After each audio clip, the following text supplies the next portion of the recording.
The Comrades Marathon is probably the toughest race of its kind in the world, and in 1973 it was the down run from Pietermaritzburg to Durban. What a magnificent finish for a man who was well beaten. In his right hand he carried the mayor's message from the mayor of Pietermaritzburg to Durban City, and Levick, wearing a UCT cap, wins the 1973 Comrades Marathon. Oh, what a magnificent run for a man who was trailing all the way. He beat a man who had this race completely buttoned up, and I'm going to get across now and see if I can get Dave Levick to say a word into this microphone.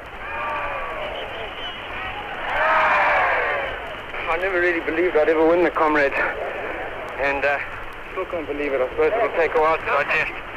Just wish my mother could have been here today. Winner Dave Levick, commentator Michael Tons. Back now to Reg Haswell and boxing in the 70s. Yes, well now Pierre Fourie was in some ways a freak because he had no amateur career of any description. He was practically a novice when he turned professional, and Alan Towhill took him over as a trainer and did a very good job on him. And technically, he was one of the best boxers we've ever produced. Unfortunately, Pierre lacked a powerful punch, which is, of course, a great handicap in the middleweight and light heavyweight divisions. He also is weak at infighting, and that is another bad deficiency in a world-class contender. But outfighting, of course, he's excellent. His jabbing is excellent. His ring craft is very good. And, of course, his outstanding quality is his ability to take punches. I don't think we've ever produced a boxer that can take the punishment and still stand up that Pierre Fourie has taken. And some of his achievements, like going to America and going 15 rounds with the great Bob Foster, was, although he was on the losing end, was nevertheless a wonderful performance. And in goes Currie, a mighty left and a right. He stumps away. He rattles Foster with the impact of those two mighty blows. In he goes again. Currie, left. Tremendous blows landed on Foster's body, though. He can't reach Foster's head now, and he misses completely with a left cross. Foster was taken aback in that first half minute by the assault from Pierre Fourie, spurred on by the call of no. A mighty swinging left hook from Fourie, missed completely. Fourie is really attacking now. He's taking the fight to his opponent. He's been spurred on by the sound of those South African calls of face on. And he's fixing it in the centre of the ring, and they finish. Assignment Albuquerque. And early in December, Bob Foster came to South Africa to defend his title again. The greatest fight I've ever seen. And I personally don't think that there's ever been a fight like this anywhere else in the world, was Romeo, Anaya and Arnold Taylor in November 1973. That was an unforgettable, absolutely fantastic fight. And Arnold Taylor, with superb courage and wonderful condition, survived 5 knockdowns to score that knockout in the 14th round when he dropped Anaya as if he'd been poleaxed. I think Anaya was on the canvas for about 10 minutes before he got up. A great fight with a wonderful finish. This time Taylor comes forward very quickly, and his half-piece man is got him up against the ropes, and they're really swapping those now, and a lovely left from Taylor, finds the mark and another left, and he hits Anaya in the face there, and he follows it up with a right cross. A left and a right, and he goes for another right cross there, but this time Anaya just moves out of harm's way. He's got both his gloves right up high, and Taylor comes back again, and this time a left to the body.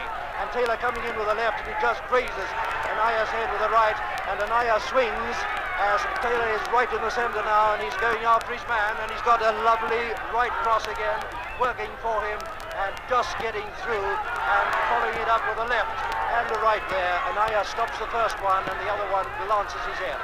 They're right in the centre, toe-to-toe now, and it's Taylor who comes forward, and he drops Anaya! He drops him with a lovely right. He's down. 4, 5, 6, 7, 8, 9, out! And Taylor is the champion of the world. Taylor is the champion of the world. He dropped him with a right cross, and South Africa, after 23 and a half years, has another world champion. An unforgettable moment, but sadly, less than 9 months later, Taylor lost his world bantamweight title on points in his first defence against the Korean Soo Wong Hong in Durban. His return fight with Anaya was another tremendous battle, with Taylor once again winning by a knockout. 1974 saw the retirement of two great South African cricketers, Ali Bacher and Don Mackay-Coghill, but not before they'd played a vital role in Transvaal's exciting Gillette Cup final victory over Natal. Mackay-Coghill turns. The field is spread wide. All 5 that are allowed are out on the boundary's edge. Trimborn just as likely to be bowled as he is to hit a 4. Cogs to him, and he does. He opens his shoulders and he's hitting this, and he's going to get 4. He's got 4.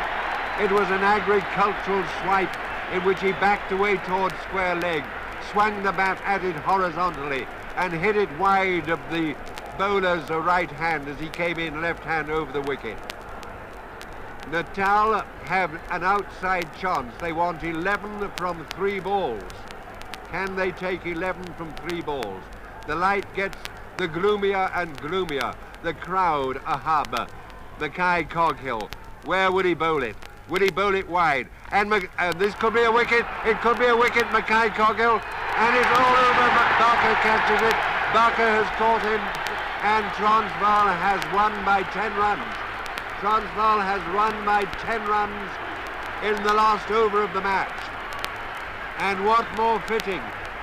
Caught Bacher, bowled Mackay-Coghill. It is a fairy story. Transvaal has, for the first time, won the Gillette Cup. Transvaal has won by 10 runs. The final wicket has gone down.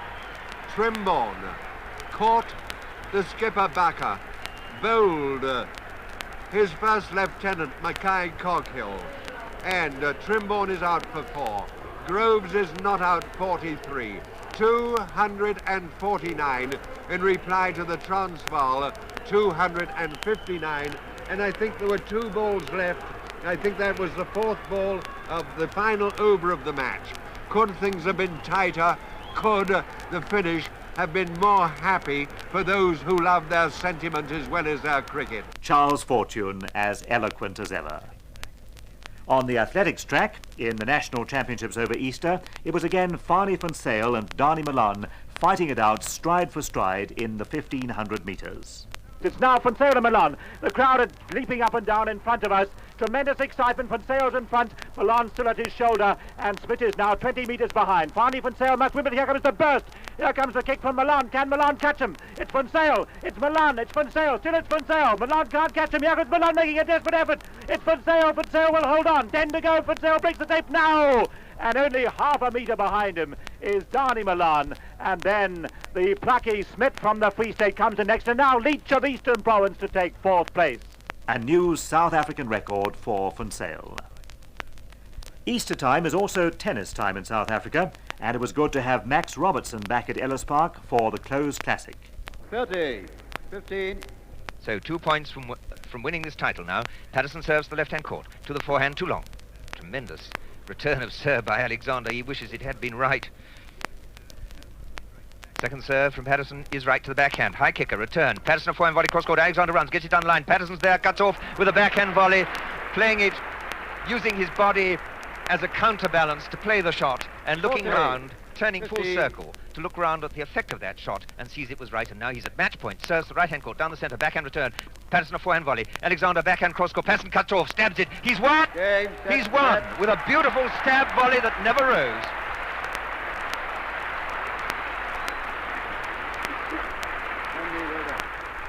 More athletics, and for sheer excitement, nothing in the series of international meetings matched the 5,000 metres race between Ewald Bonzet and Titus Mamabola.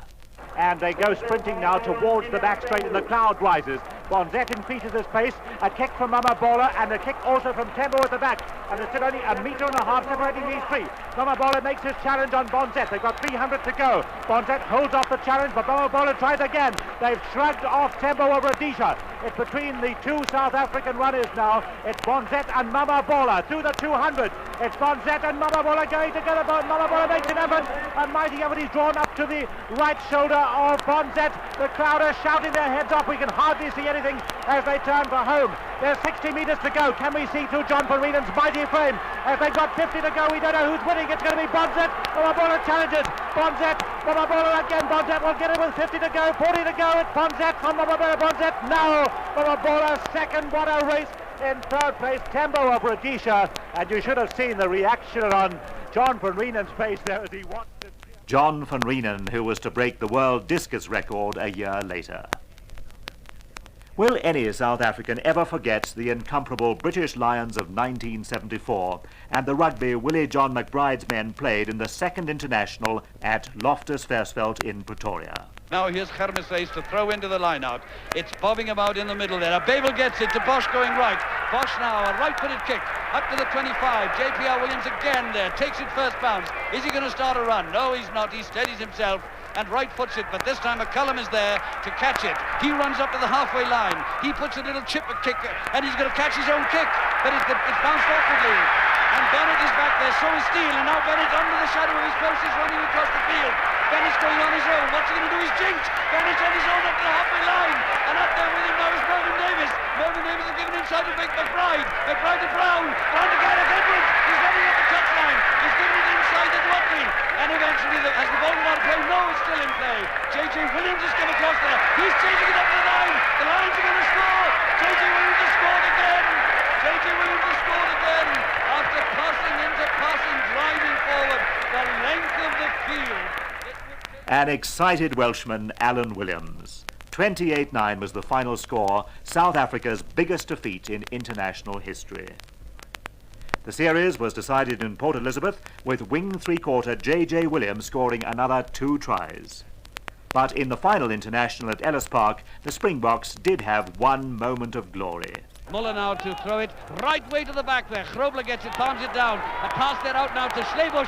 Schlebusch runs up to the 25, gives it to Pope. Pope is over the 25. He's running for the line. JPR Williams, a great tackle. And an inside pass. The ball is over and the Springboks have scored a try. The Springboks have scored a try. A great run down the right by the wing, Pope. And it's Cronny of the centre who's come up. And at long last, the Springboks have crossed the Lions' line. Into the dying moments of the match, 13 all, then drama and controversy. Good jump by Ralston. Down the line it comes to Milliken. Milliken now. JPR on the line. JPR breaks through. He's got one man to beat. He's not there yet. He's found Slattery's going to go to the line. He's over. Slattery's over. But has he been allowed? No, there were half a dozen Springboks who came back in defence there. And it's not allowed. No try. Well, Slattery is not the last man off the ground there, but 5-yard scrum it is, 5-yard scrum, and the Lions still in a good position. They're put in. JPR made most of the running, and Slattery took the ball and almost got there, but all hands piled in. Now Gareth Edwards on the blind side, out to J.J. Williams, who cuts into the right. J.J. storming for the line, he's not going to get through either. Now the second phase, can the Lions get it? No, the match is over. It is drawn, it is 13 points all, and it's all over. 3-0 the series, and for the first time this century, the British Isles had beaten South Africa in South Africa. While all was not well at home, a young tearaway South African, Jody Scheckter, kept the flag flying round the Grand Prix circuits of the world. His first win was in Sweden, and then came the British Grand Prix at Brands Hatch. And here he comes, absolutely on his own and very swift and very smooth and deserving of his victory, which must surely be his now as he goes down towards Dingledale. In a few seconds he'll go past Nicky Lauder, whose Ferrari's offside rear tire is flailing the tread as it goes now, almost down onto the rim. It'll be a sad thing for Nicky Lauder, but he knows why he was beaten. But for Jody Scheckter, married this year, he must be a very happy man today, and to see the finish back to Robin Richards. And Nicky Lauder has dropped even further back, because up into second position, and here the leader and the winner comes, and the John Player British Grand Prix is won by the South African Jody Scheckter in the Tyrrell Ford. And Jody went on to finish third in the World Drivers' Championship in his first full season of Grand Prix racing. back home, and for Vivian Granger, a memorable Castle Cup soccer final. If only for the wonderful spirit shown by the Pretoria club Arcadia, who beat Highlands Park. If only, too, for the wonderful spirit shown by the Praetorians. They came over in their thousands by buses and in cars, and I suspect that some even came on foot. But the enthusiasm that night when their side won the cup had to be seen to be believed. Picked up by McCann, headed back. Node comes to his feet, he traps it neatly and sends a long ball down onto the penalty area. This is dangerous, but yes, it's Davis, the ball's in the goal. The ball is in the goal. It looks dangerous, and it was Steve Wegerly who came up there while both Mickey Rose and I think it was Balson just hesitated for what split second, and it was Steve Wegerly who just pushed his right foot out, and then he turned away. He knew the ball was in the net as it was on its way. Steve Wegerly, who was named Footballer of the Year. The final score in that match, 2-0. Davis Cup tennis again, and history is made at Ellis Park. 3 match points, 3 Davis Cup tie points to South Africa. 2 Panatta. Ball too long. Panatta played it, only got the 2 Panatta. Panatta returns, McMillan puts out a court. McMillan at the net, volleys wide. 40, 50. Bertolucci returns, out of court, it's all over. South Africa has done it. That return of service, and South Africa has won 7-5, 6-4, 10-8. And the Davis Cup tie has come and has been won. South Africa are Davis Cup tie finalists for the first time. This October 1974, a landmark in the story of South African tennis. And when the other finalists, India, defaulted, the coveted trophy was awarded to South Africa. In France, the Rugby Springboks achieved new cohesion in the rain and mud. And in the first international at Toulouse, their try was a real beauty. Gerald Bacher's restarted play from the ball. John Williams swings the ball back to Oosthuizen. Oosthuizen puts it down the left-hand touchline. Gear goes for a difficult rolling ball. In for the tackle goes Fourie. Fourie pulls it down. South Africa storming through. They're looking good now, up to the 25. The forwards are driving hard into the loose. They ruck it, they have it. Out right to Gerald Bacher. Bacher inside to Ellis. Ellis makes a break right through the forwards. He's got 6 men to beat. Ellis has pulled down 50 yards from the goal line. Van Heerden hands the ball out to Duplessis. Out to Robertson. Still going. Robertson to stay on. He puts away right big stop. Bacher scores for South Africa. Final score 13-4 to South Africa. And with a 10-8 victory in Paris, South African rugby was on the way back again. This was confirmed during the tests in 1975. Further triumph at Lagunita, with golfers Bobby Cole and Dale Hayes winning the World Cup. Well, the course was really a super golf course. They had the biggest greens I've ever played on. Some of the greens measured about 75 yards long, and the greens, well, the whole course was in super condition. They'd grown the fairways in, so the fairways were very narrow. It wasn't terribly long, and I would say it suited Bobby and I very well.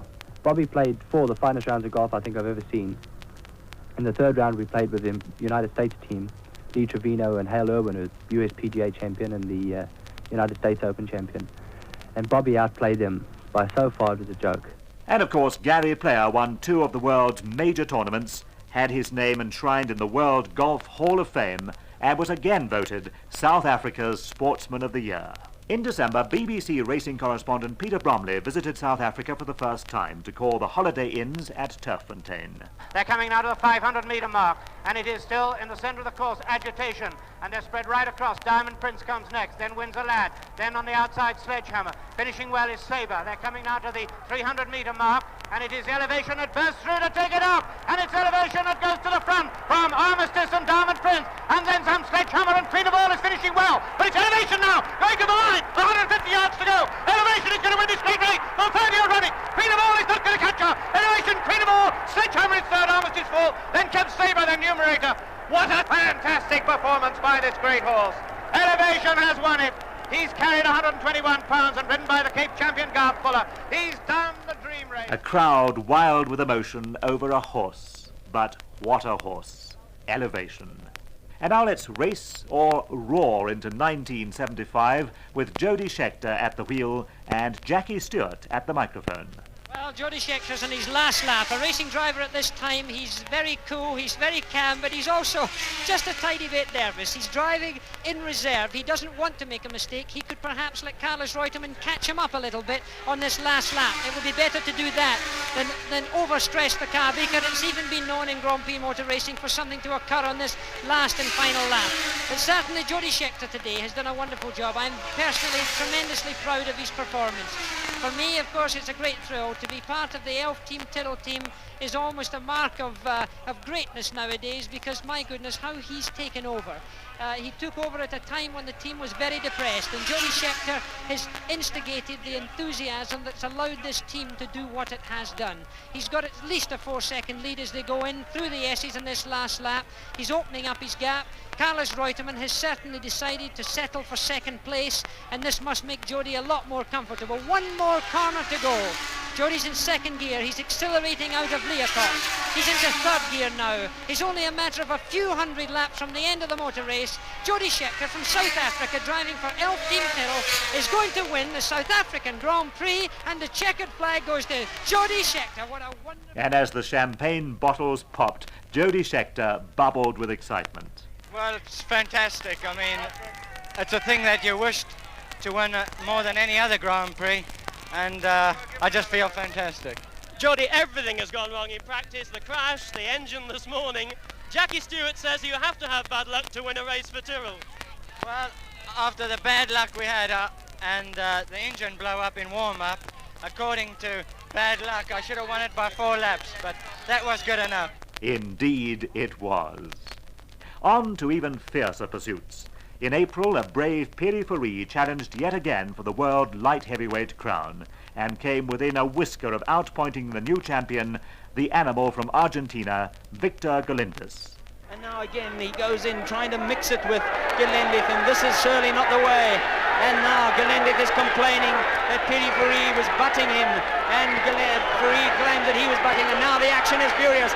Pierre Fourie climbing into his opponent, but Gillette is clubbing away at him now, and there's definitely a cut over the right eye there of the world champion Victor Gillette. He's in a spot of worry, but he's now absolutely infuriated, and Pierre Fourie is going in. He catches him with a lovely right there, and now the Argentinian swinging left and right furiously. He's an angry man, and this has really exploded into action now, and there he goes, clubbing away with a left and a right. He misses. Pierre Fourie makes him miss badly, and Fourie too has got blood on the side of his face, but I don't think that's from a cut. I think it's from the blood of Gillette, and Gillette catches him with a tremendous left hook, and Fourier's in trouble for a moment, and then they wrestle away down here in front of us, and they are pushed apart by the referee, Mr. Valdemar Schmidt, and they box on. Pierre Fourie showing a great deal of aggression. He takes a good punch though, then he flies into his opponent, who's clubs away, and Fourie again, his head going in there, a grimace on the face of Gillette, the world champion, as he's forced against the ropes, and Pierre Fourie pummels away at him, and they box on after being pulled apart. Gillette goes in, using his strength now to wrestle his opponent, but the blood pouring from that eye at the end of round. Trevor Quirk at the ringside. 5 months later, Fourie again suffered the disappointment of defeat in a return bout with Galindez, this time a split points decision. Almost unnoticed, a contingent of South African athletes slipped out of the country at the end of July and walked away with 5 titles at the British AAA Championships at Crystal Palace. One of them was in the 1500 metres. And as they take the bell, it's Danie Malan, the South African, a world-class runner at this distance, who goes into the lead, but little Phil Banning has stuck in well behind him. It's Banning in second place at the moment. Barry Smith is in third place. Frank Clement is in fourth place. And behind him it looks as if Douglas has moved up. Melville too, the New Zealander, is there. But at the moment it's Danie Malan as he goes halfway down the back straight. Seems to have built up a lead of 2 or 3 metres. And the time, Peter? It's 1200 metres, 2 minutes 57.8, so the pace quickening very much. 200 metres to go, and Malan seems to be widening his lead now. Is that Clement making a break? Clement is kicking on the bend, so this is going to be one heck of a finish now. But Malan perhaps has got the power to do it. He comes out of the bend and into the home straight, and it's Danie Malan leading by some 10 metres now from Frank Clement. A furious race on 2 for third place. Little Phil Banning might hold it, but it's going to be Malan with 50 metres to go. Malan is kicking hard. He's got the power to do it. A world-class performance perhaps by Malan. Coming ahead in second place is Frank Clement, and a desperately close thing for third place. I think it was Barry Smith who just took third place from Phil Banning. But what an impressive run by the South African Danie Malan. Nowhere in the whole wide world could greater drama, tension and excitement have been found than at the Free State Stadium in Bloemfontein during the dying moments of the 1975 Currie Cup rugby final. And I'm sure that we're going to have a final whistle. And I know that a lot of Free State supporters said, let's rather lose here than share the Currie Cup. It's Northern's ball, is it? Yes, Northern's ball, obviously. Throwing to number 4, big jump by Northern's. Good work there by Louis Moorman, holding it. Trying to catch Free State offside, but they're not going to be caught offside. Back it comes to Gerber. They miss Gerber. Christo Wagenaar gets the ball. He's tackled. This could be trouble if Free State can gain possession. Out it goes to the left wing, Pattison. He's making ground. And Northern's up to the 25. Dangerous position for Free State. Can they get it back from the ruck? Northern's waiting from it. Good work by Moorman. Duplessis out to Gerber. Out of Wagenaar. Wagenaar chasing it. Pierre, Spies gets it. This could be a try. Spies is going to score the winning try for Northern Transvaal.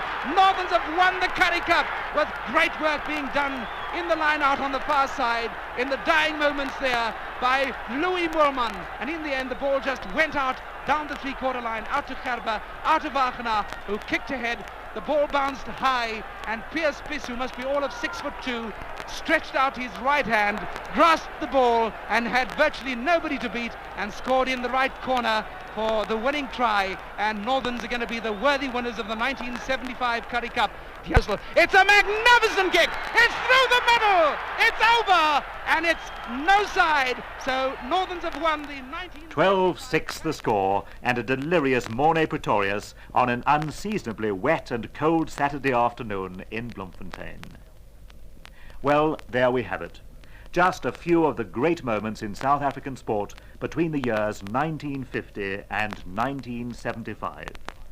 There have also been many trials and tribulations, but if South African sportsmen of all races, together with visiting international sportsmen, can link arms and sing together, as they did at Greenpoint in Cape Town after the first multinational athletics meeting in 1971, our future will be secure.